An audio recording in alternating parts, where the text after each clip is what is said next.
Let's begin by installing JBang, trusting the GitHub repository, installing the actual CLI application, and verifying the installation by running arc-v.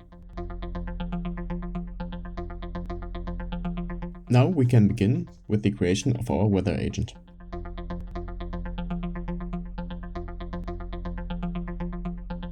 It should answer all weather-related questions and call a function to get the current weather for any given location.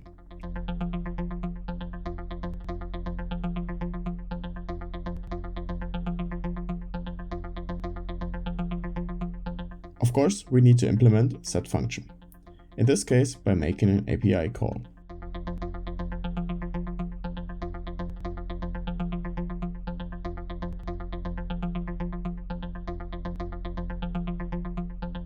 Now, let's run it and go chat with our agent.